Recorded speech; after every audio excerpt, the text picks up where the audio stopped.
Today we're going to remember the most shocking times bands fired their singers in the 1970s. And believe me, some of them still hurt. Ozzy Osbourne and Black Sabbath. When you hear the name Black Sabbath, I bet most of us immediately hear Ozzy's voice running through Iron Man or Paranoid. People listened to that sound all the time in the early 1970s on FM radio, in their friend's car, and at parties where the volume button never went down. Ozzy was just on the Sabbath. That kind of snarl and howl could only come from that one animal. It seemed like heavy metal had come into being overnight back then. However, Ozzy's wild side didn't stay on stage. By the end of the decade, he was partying more than he was acting. Even the crazy people in his band couldn't keep up. You might need to tone it down if a wild band from the 1970s tells you you're going too far. In 1979, they did something that no one could have imagined. They fired their own lead singer. When I read that, I thought, how do you fire Ozzy from Black Sabbath? That's like firing thunder from a storm. But it worked out, which is funny. Ronnie James Dio kept Sabbath going and made them sound brand new. Ozzy came back with Blizzard of Oz and Crazy Train. In the end, it may have been one of those rare breakups where both people found new things to do. Genesis, Peter Gabriel once more took life away. Where else do they play? If Black Sabbath made heavy metal music, Genesis made progressive rock music with a lot of theater. That theater was Peter Gabriel. When Gabriel walked on stage in the early 1970s, you never knew what would happen. He would have a flower growing out of his head one night and a fox in a red dress or some other strange figure telling a 20-minute epic the next. Concerts didn't feel like gigs as much as they did like a strange play from another world. Someone named Melody Maker once said that he was like Mick Jagger for surrealists. Fans would read the magazines just to see what suit he would come up with next. For a while, Genesis was both a musical and a visual event. It wasn't all fun in the band, though. The other people in Genesis often didn't like Gabriel's crazy ideas and love of theater. They thought the music was less important than the drama. I will now get my rest. Things were very tense by the time they put The Lamb Lies Down on Broadway in 74-75. You see, the album was a huge project, and Gabriel wrote most of the story and created most of the characters. Later, Phil Collins said, "We felt like passengers on Peter's trip." Gabriel himself later said, "I didn't feel like I could be a normal member of the group anymore." By August 1975, he was gone. Fans and critics knew they were going to break up, even though they said it was to spend more time with family. A lot of people thought Genesis wouldn't last without him. As it turned out, Gabriel was the band's face, voice, and show. Rolling Stone said that losing him was like saying, yes, without John Anderson, or The Who without Daltrey. But then things took a strange turn. Phil Collins got up from behind the drums and took the mic. Genesis sounded leaner and less dramatic at first. But over time, the band became one of the biggest rock groups of the late 1970s and early 1980s. They gave up the weird outfits and stories for radio hits like Invisible Touch. For true prog fans, Gabriel's Genesis will always be the best version, though. The later hits made them the kings of stadiums. Genesis wasn't just a band at those early 1970s shows, though, with Gabriel telling strange stories and dressing up in crazy clothes. It was art that you could see. That magic left with him when he left. Of course, John Anderson. Music took him back in time. Hey, those early Yes songs wouldn't have been the same without John Anderson's voice on top of them. Around the Corner, I've Seen All Good People. The band thought they were from another world because of his high, airy sound. Yes, their long songs, crazy artwork, and spacey words were already a trip. His singing, though, made it all fit together. It wasn't true that everyone in the band agreed with the music, though. And finally, fights over money, traveling, and where they were going finally broke out in 1979. And Anderson and Rick Wakeman both got the boot. Music, can you believe that? Firing the person whose voice said yes. They kept going with other singers, but the magic wasn't there anymore for me and a lot of other fans. Though Anderson did get back in the end, that late 7's firing is still one of the weirdest things to happen in the history of prog rock. Pink Floyd, John Bon Jovi. Sounds like music. Let's talk about the band that defined the 1970s and the ghost that lived in them. Okay, I see what you mean. In 1968, Syd Barrett officially left the company. You can't tell his story without telling the story of how successful the band was in the 1970s. Syd did more than sing. He was the main idea behind the band. He wrote the weird and wonderful trippy songs like Arnold Lane and See Emily Play. Back then, those songs weren't just music on the radio. It was a trip into a weird and wonderful world. The light that was so bright began to flicker, though. Syd's mind, which was already weak, was washed away by acid. Tales from that time sound more like scary movies than band practice. Roger Waters famously talked about a show where Syd stood on stage and stared into space while his guitar hung around his neck. The band had to make a tough choice. His friend David Gilmour, who was brought in to fill in for him, was part of the group. They stopped taking him to shows altogether. I know it's tough, but what are you going to do? They became the arena rock stars of the decade, but they never really forgot about Syd. These artists made art about the beauty and sadness of his flameout. The record Wish You Were Here is a clear and moving tribute to him. I'm not going to touch you, but man, I might. The emotional songs Shine on You Crazy Diamond and the song with the same name are both about a friend who has died. Gilmour said it best, it's the ultimate what if. The band went from being a weird trippy group to a worldwide sensation, and the sadness of losing their leader drove them. You can't help but think of the bright spark who lit the fuse but then burned out way too soon every time you hear those first notes. Hug Peter and Chris. Music, when you think of Kiss, you have to picture Peter Criss, the catman behind the drums. A lot of us remember that his raspy voice on Beth in 1976 was the first time Kiss showed a Kinderside. It was also one of their biggest hits. Do you remember moving slowly to that song at a school dance? Up above, a dance ball spinning? Most people didn't picture a firebomb-breathing, blood-spinning Kiss, but that's what made it so exceptional. Even though the band had a lot of makeup and flash, Peter gave them heart.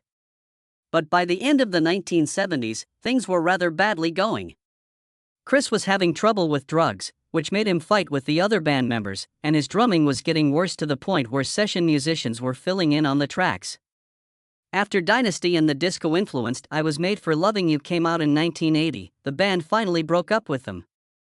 I Was Born to Love You, Sweetheart. Kiss went on with new faces hidden behind the paint. But let's be honest, for people who grew up with the first four, things never felt the same without Peter.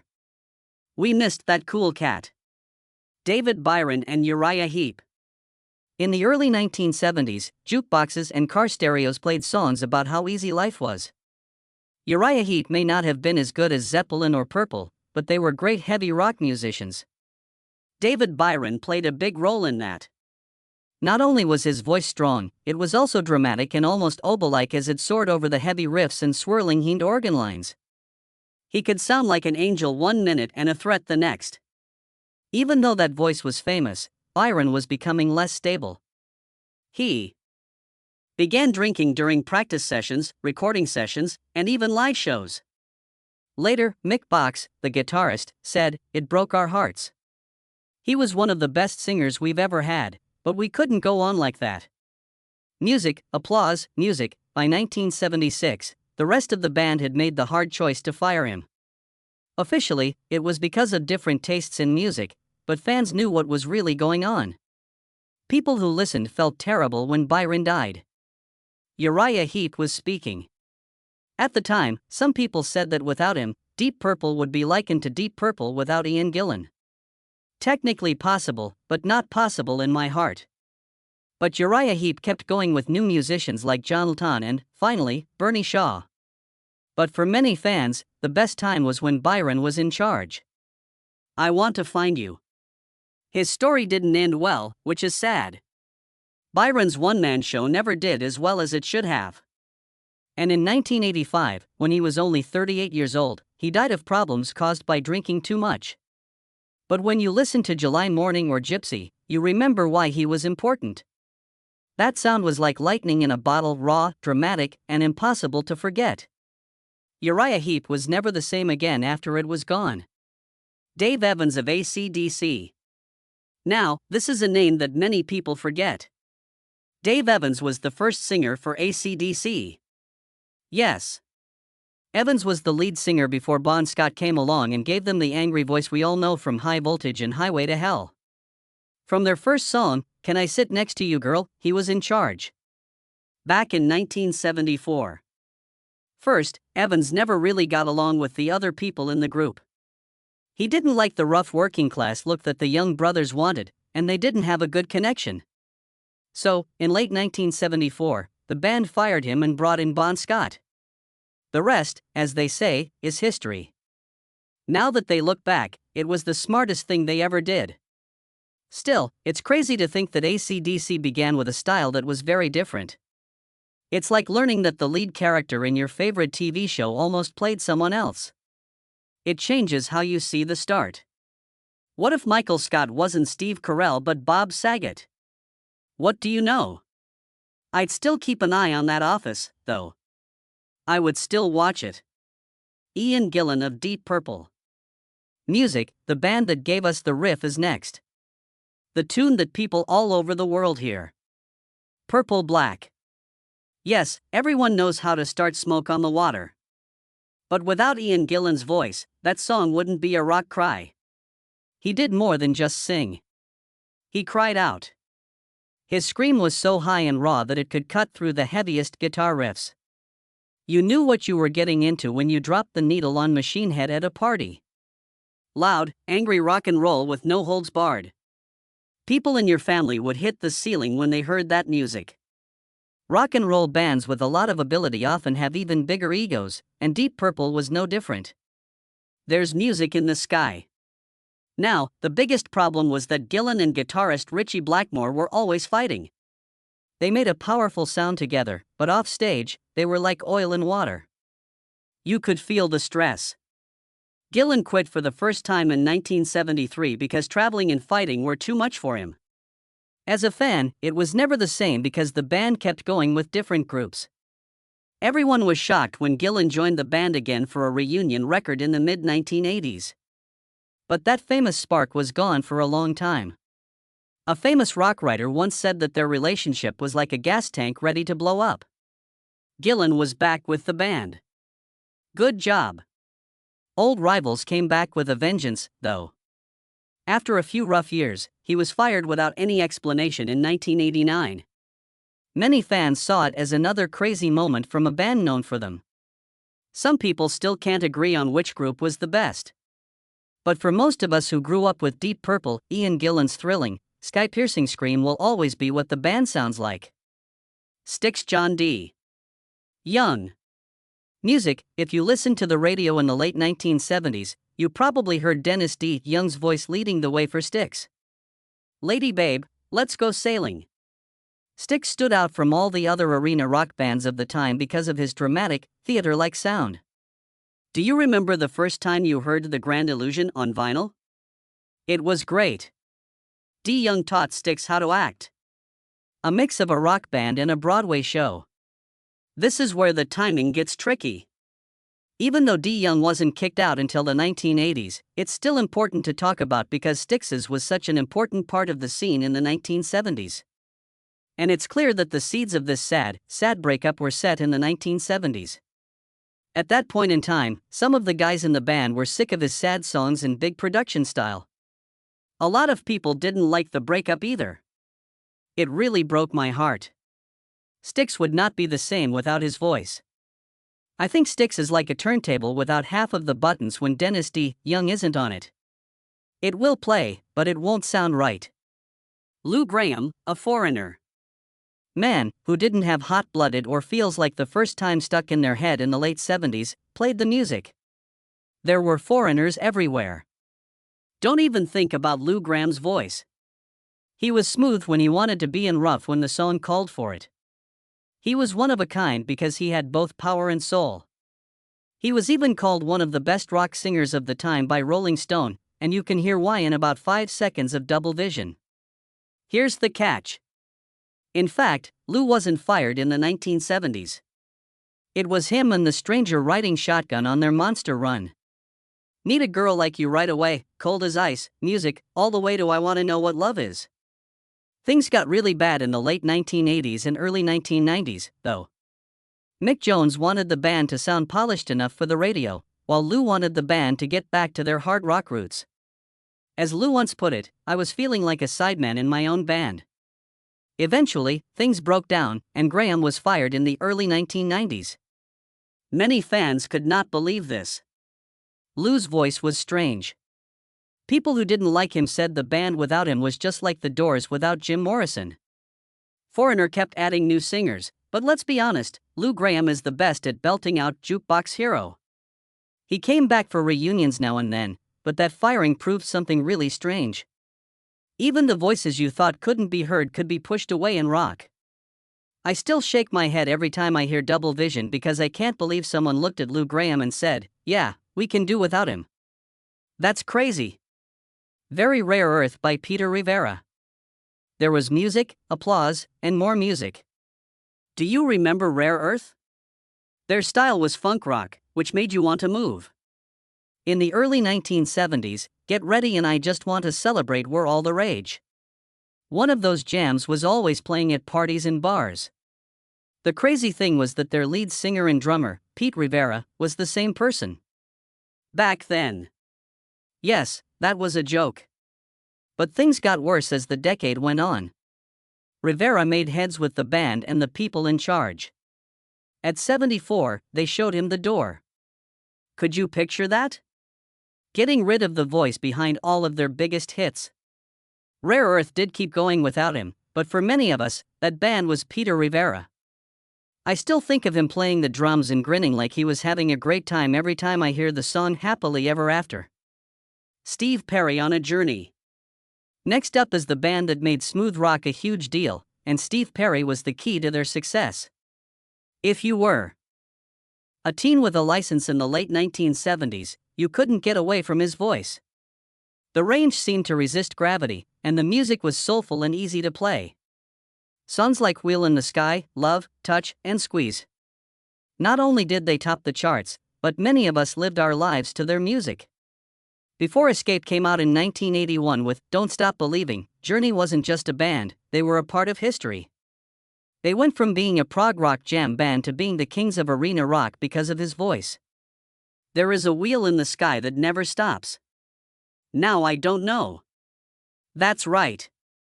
Even though the band officially broke up in the middle of the 1980s, Perry's rise and fall is so intertwined with Journey's story that it feels like a 1970s rock tale. The first time the band broke up with Perry was in 1987. Perry was tired after a long tour for their record Raised on Radio. She just wanted a break. But everyone else in the band was excited to get back on the road.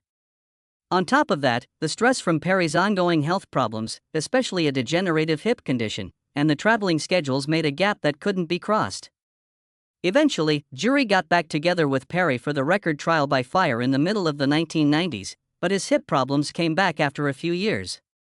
The band gave him an option when he refused to go on tour without getting a hip replacement. Get surgery and go on tour, or they'll get someone else. Steve Perry was also not there. You can change the musicians all you want, but Journey without Steve Perry doesn't feel like the real thing to me. No one else can hit you right in the chest with those impossible high notes like she can. Gary Latrella, REO Speedwagon. Most people know REO Speedwagon for their ballads from the 1980s, like Keep on Loving You and Can't Fight This Feeling. But in the early 1970s, they were just another scrappy Midwest rock band trying to find their way. Before Kevin Cronin came along, Terry Luttrell was the guy in front. He looked good and had great pipes. He helped REO become famous. Terry didn't last, though. By 1972, he and the musician Gary Richrath were constantly arguing with each other. Luttrell was kicked out of the group because the fights got so bad. Of course, it turned out to be a good thing for the band in the end. We all know what happened after Cronin took over. That being said, it's crazy to think that REO's voice actor was fired before anyone knew what was going to happen. Marty Balon and Jefferson Starship. Remember the late 1970s? There was Jefferson's Starship Everywhere, Runaway, Miracles, and Count on Me. Those songs were always on the radio. Mary Ballon was a big part of that sound. His singing was smooth, soulful, and almost dreamy, which gave Starship a more romantic side. Miracles in particular, that track was pure mood. There wasn't a good vibe behind the scenes, though. Marty was tired by 1978. The constant tours, the tension in the band, and the thought that he wasn't being heard were all things that bothered him. "Girl, you can count on me." Everything just got worse, and he left for good after Earth. But people who were there said it felt more like he was being pushed out and frozen until he couldn't stay any longer. After the fact, Marty himself said he was sick of the group's ego fights. This hurt a lot of people. Some people said that he was the heart of Jefferson's Starship. And without that warm, emotional vocal, the band moved more towards smooth stadium rock. In the 1980s, they still had hits, but many old fans thought the magic was gone. Music turned off Marty's mic so that no one would remember he was there. Even now, if you play Miracles, you can see why his loss was so felt. It's not just a song. That sound is Marty Ballon, and no one else in Starship could touch it. Blake Fleetwood Mac and Bob Welch. Fleetwood Mac became one of the biggest bands in the world with Lindsey Buckingham and Stevie Nicks, but there was Bob Welch before them. In the early 1970s, he kept the band together and led them through records like Heroes Are Hard to Find and Mystery to Me. It wasn't so cool behind the scenes by 1974, though. Welch felt like he was by himself. The rest of the band was eager for something new. Music, Mick Fleetwood has also said that Bob was pushed out of the way to make room for Buckingham and Nicks. That was a rough break. In order to keep the ship floating, you have to jump off just before it hits gold. A lot of people loved Fleetwood Macs when they were with Bob Welch, but they never forgot those years. Though he might not have been there for the rumors, the band might not have made it without him. There was blood, sweat, and tears. To Al Kooper. Paint Pony left the spinning wheel to spin. Next, a name you might not know played a part in the story. Al Kooper started Blood, Sweat, and Tears. Now, Cooper could really change his sound. He began the blues project and played organ on Bob Dylan's famous song Like a Rolling Stone.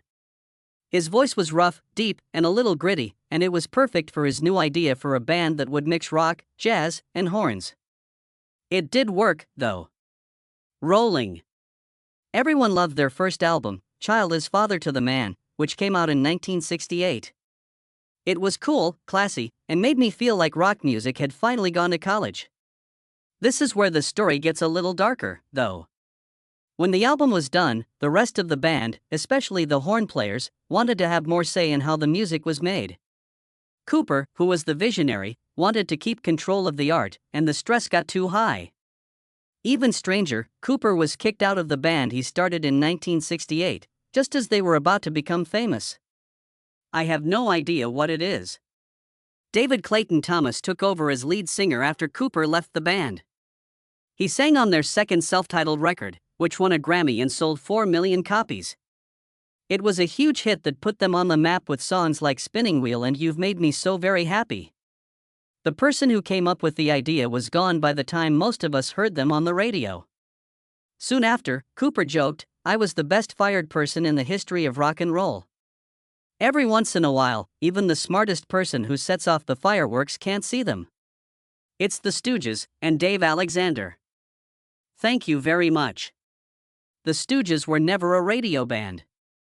You missed I Want to Be Your Dog in the middle of the Eagles and Fleetwood Mac. You're not with Bob Welch. Dave Alexander's bass, on the other hand, was what held all that chaos together underground.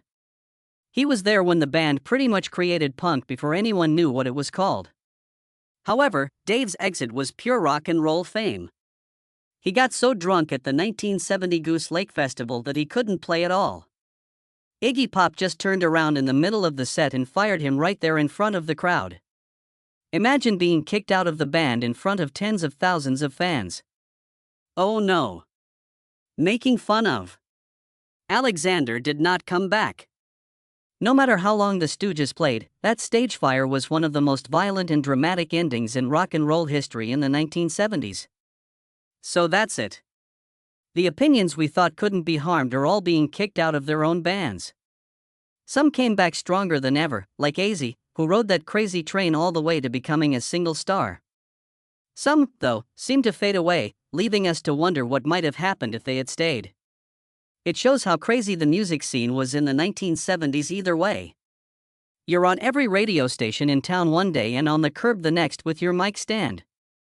So, let me ask you, which of these firings shocked you the most at the time? Did you stay with the band after they changed? Or did you stick with the singer who quit? This is now important. Leave your memories and stories in the comments below.